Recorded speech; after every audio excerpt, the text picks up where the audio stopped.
أهلا وسهلا. البارح أنا قبل لا أنام نزلت صورة في الانستغرام. حسابي في الانستغرام نفس حسابي في الكيك وتويتر، من هنا وتحت قبل الدخان وبعد الدخان.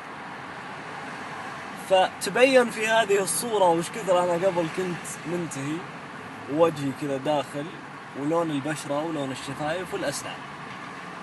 صديقي المدخن، لونك هذا والله العظيم مو بلونك الأصلي، وادخل على الصورة وتشوف شفايفك ذا مو بلونها الأصلي.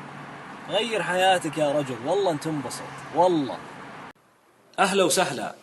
هذا اللي تشوفونه الآن قدامكم وهو القطران اللي موجود في الدخان، وانت وياها تدخلونه في أجسامكم.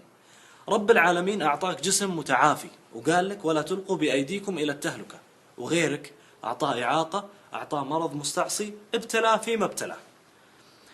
روح شوف لك شخص صار له 40 سنة يدخن وهذا الشيء متراكم في جسمه، شوف كيف شكله، شوف كيف صحته.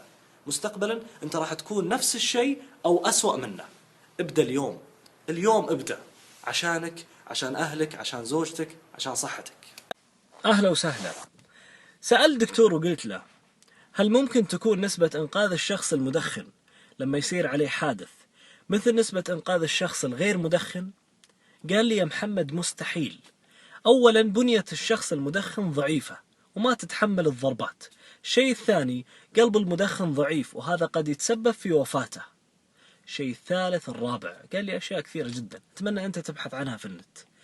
أنا أقول لك هذا الكلام عشان ما يجي يوم ويقولون لأهلك كان ممكن ننقذه بعد الله لو ما كان مدخن. أهلا وسهلا. كثير ناس قاعدين يقولوا لي تكلم عن التدخين السلبي وأضراره، اللي هو شخص غير مدخن يقعد مع مدخنين، هذا يتسبب في وفاة شخص من كل 8 أشخاص حول العالم. الشيء الثاني أنه لو قعدت مع مدخنين كل 4 سجاير يأخذونها أنت كأنك خد سيجارة. بعدين المادة اللي تطلع من نفس السيجارة واللي تطلع من فم المدخن أضرر بكثير من اللي المدخن ذا يشفطها عن طريق الصفاية، فأنت متضرر بكل الأحوال. جلسة المدخنين ما فيها خير، ما فيها إلا هم وغم وجلسة كريهة ورائحة كريهة، ولا أنت مستفيد أبدا. دور لك ناس أفضل وابحث عن التدخين السلبي. أهلا وسهلا. هذا اللي قدامكم الآن هي رئة مدخن، والله رئة مدخن. يعني أحد يطلع لي يقول لي هذه رئة خروف ولا لا، رئة مدخن. حاول تقطع الدخان من اليوم، والله العظيم ما في أسهل من تركه، وهو مجرد عادة ما يبي له أي شيء. اقطعه مو بعشانك، بكرة راح يجون عيالك، أقسم بالله راح تتعب نفسيا لو واحد منهم دخن مثل ما أنت أتعبت أبوك. مجرد عزيمة، إصرار للتغيير للأفضل. عش البكرة عشان بكرة يكون أجمل.